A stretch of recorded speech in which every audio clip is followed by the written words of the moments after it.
my accent, and I was like, okay, fine, I guess I got away with this, because I, like Ben, did what any self-respecting actor would do when they asked me if I played bass, and I lied, and I said yes.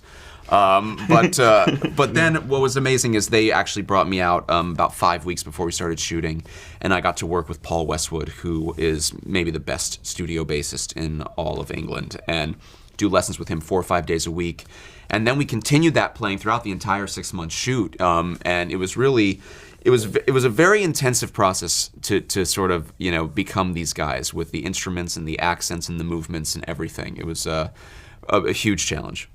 Definitely, yeah, it was definitely a huge challenge. I mean, but what's great about playing these roles as opposed to other roles is there's so many resources available. Like there's so many so much archive footage, there's so many documentaries, so much stuff on YouTube that we can use, and also the guys themselves, Brian and Roger, you know, were incredibly supportive, not just to me and Grill, but to Joe as well, you know, and to Rami as well, and they really, you know, I asked Roger a million questions.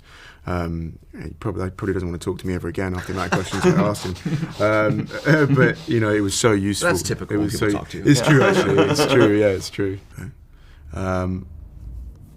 Character trait. There's something. Yeah, there's something that it took me a long time before I actually realised Roger did. I don't know if he still does. But he does this thing where often he's kind of like, if he makes like a quip or like a joke, or even if he's just laughing at someone else, he kind of begins, and then there's almost like a moment of him becoming self-conscious and kind of like not committing fully to the laugh and the smile and coming back down. It's hard to explain. I could show you if I could pull up YouTube, but yeah. So that was something I found really interesting. You go. Yeah. What I found fascinating was that John was, I sort of describe him as the accidental rock star. This was something that he didn't think he was going to do with his life. He was just doing it on weekends for fun, sort of a hobby.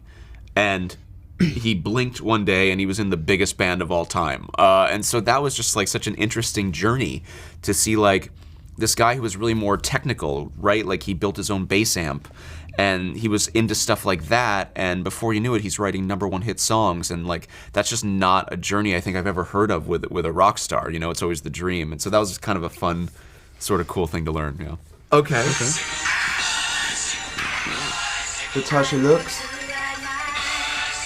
So you haven't found that? No, not that one. No. That wasn't a part of our research.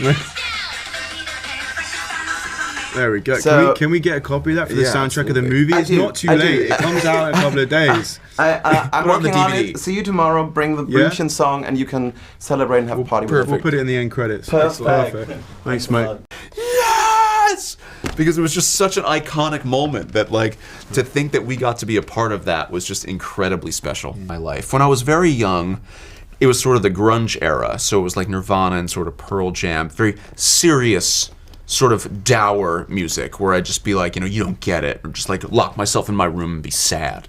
But once I got over that ridiculousness and realized that Queen was so celebratory and their music was so intricate and they crossed boundaries and genres and their lyrics and their sound was just soaring and epic, it just like, my fandom has just gone like this to the point where like, about 5 years ago I made a film and as a director, and every day going to set I would listen to Somebody to Love to pump myself up and to get myself ready for that day. And now to be a part of this legacy in any small way is just like the thrill of a lifetime. Maybe it's because I grew up in England as well. You just know about Queen, and it's partly through your parents, but I don't know, it just goes in through osmosis. It's kind of every sports stadium they play We Will Rock You, not every, but a lot of adverts on TV, they'll have a Queen song, it'll be in the soundtrack to movies, to whatever. It's just, you can't help but know the story, and occasionally Freddie Mercury comes up and people talk about it and talk about their experience of Queen. So I kind of always felt like I knew Queen before I even really listened to them consciously. How's that? E é assim, com Ben Hardy, de bigodinho de leite, que a gente começa esse vídeo. We're good. Good, thanks. How are you? Good. What attracted you guys to play this role? I mean, it's Queen, right? But what was the most exciting experience about it? I mean, I've always been obsessed with the idea of being a rock star. I don't even think it kind of exists in the same way today as it did back then in the 70s and 80s and 60s and before. But When else? What else? We can go through them all. So like to have the opportunity to play a rock star and kind of just get some semblance of an idea of what it would be like to be in their shoes was just like, yeah, it was a dream come true to actually get the job. This is one of those jobs where Yeah. everyone wants it. Yeah. You will do anything you can to get it. This is why we're actors, right? To live out the other dreams that we couldn't quite reach. And so to find out that they're making a movie about one of the most iconic bands in history, it's just like there's no reason you don't want to do a job like this. And it was just amazing to be able to like learn the instrument and do the accent and do the movements and play a real person. All of it together was just pretty amazing. What was the hardest song to play and perform on the stage? Ooh, we probably have different answers for this. Bohemian Rhapsody's pretty fast, so that's sort of a tough one. Killer Queen was really interesting on the bass because it's not very typical. It doesn't repeat. That was a sort of challenging one that I really loved to play though, because it was sort of I couldn't hear it at first, and then when you really get into it, you hear like how interesting and complex it is. That's probably my number one.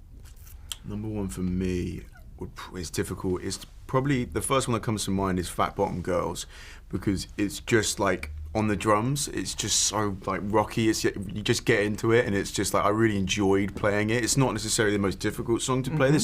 There are a couple of tricky fills in there, but yeah, so I really enjoyed rocking out to that one. It would be either that or Keep Yourself Alive, because it's got like a really interesting groove. I really enjoyed playing that until it got to the drum solo. I'm gonna go. My all-time favorite is White Queen, As It Began, of Queen 2. But today I feel like saying Liar catalogue here. Yeah. But yeah, there's actually a really fun. Well, I think Is it's that funny. a dig at me? Liar? No, Is that what no. you're trying to say? Yeah, yeah. There's actually.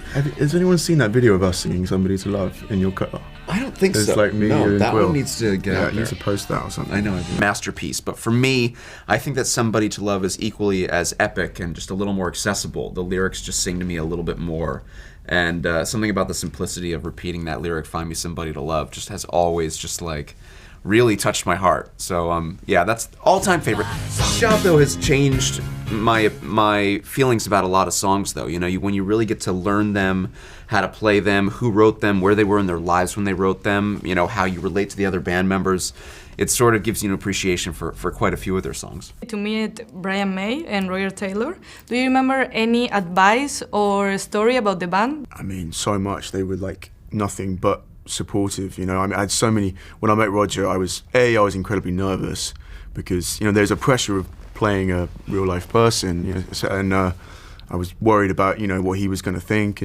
but he just kind of reassured me like from day one, and was just incredibly supportive throughout the entire process. And I had like a million questions. I tried not to like bombard him with the Spanish Inquisition. That was an awful pun, but yeah, he was just incredibly helpful, and I'm just incredibly thankful. Because John wasn't on set, I really had to lean on Brian and Roger sort of to give me a little bit more insight that maybe I couldn't get from interviews or from watching concert footage. And it was amazing, and that's what was so wonderful about them is that they could have just been like, right, we're going to focus on the guy playing me, and that's who we care about. But they really cared about the band in its entirety and making sure that we all felt comfortable and felt like, supported. And so, yeah, he just gave me like little things, like how John used to lick his fingers when he would play the bass because the strings would get stuck. Into you now. Queen will, and it's so insane. You would think that like doing a movie about Queen or any band that you would get so sick of their music, and when you were done, you wouldn't want to listen to them anymore. But literally, when I went back to the States, all I did was listen to Queen. Like on every time I got in the car, I was listening to all the songs that we didn't get to touch on, and like all the back catalog stuff. And then as you were just talking about, we were all together in LA about 2 weeks after we were finished filming, because we just can't get enough of each other, I guess.